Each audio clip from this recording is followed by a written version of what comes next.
আপনি অকমান বাইকটো পিছত ল'ব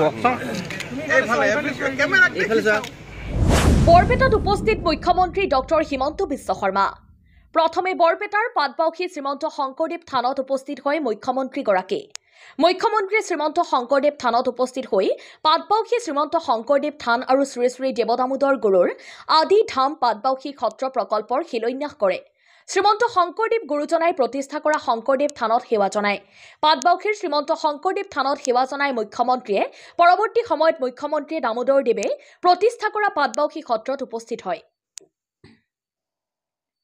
দামোদৰ দেৱে গুৰুৱে প্ৰতিষ্ঠা কৰা পাটবাউসী সত্ৰটো মুখ্যমন্ত্ৰীয়ে প্ৰকল্পৰ শিলান্যাস কৰে মুখ্যমন্ত্ৰীয়ে পাটবাউসীৰ দামোদৰ দেৱ সত্ৰটো সেৱা জনায়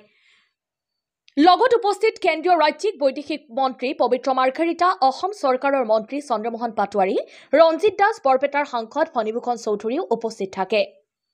ব্যুৰো ৰিপৰ্ট পি সংবাদ মহাপুৰুষ শ্ৰীমন্ত শংকৰদেৱে কৰ্মজীৱন এক প্ৰকাৰ ক'ব গ'লে পাটবাউসীতে তেখেতে পূৰ্ণ কৰিছিলে 18 বছৰ ছমাহকাল পাটবাউসীত থাকি তেখেতৰ জীৱনৰ অমূল্য ৰচনাৱলী ইয়াতেই প্ৰণয়ন কৰিছিলে মই পাটবাউসীত অহাৰ সময়তে ঘোষণা কৰিছিলোঁ যে পাটবাউসীত আমি এটা প্ৰকল্প নিৰ্মাণ কৰিম যাতে এই গোটেই সম্পদসমূহ আৰু গুৰুজনাৰ জীৱনৰ এটা ডাঙৰ অধ্যায় আমি নৱপ্ৰজন্মৰ কাৰণে সংৰক্ষণ কৰি থৈ যাব পাৰোঁ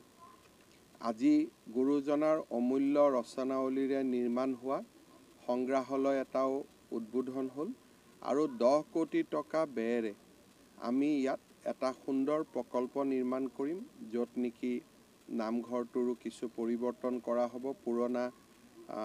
নিয়ম নীতি অনুসৰি আৰু আনুষংগিক কেইবাটাও কাম কৰা হ'ব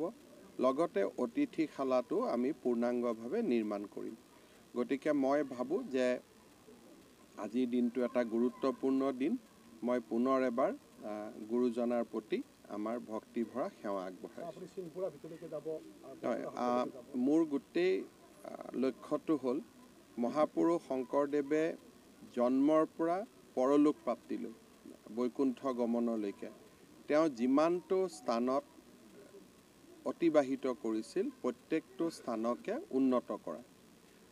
বৰদোৱাৰ কাম আমি কৰিছোঁ যথেষ্টখিনি ভাল হৈছে গাংমু থানত আমি যথেষ্টখিনি কাম কৰিছোঁ পাটবাউসীত হ'ব সোণপুৰা ভেটিত হ'ব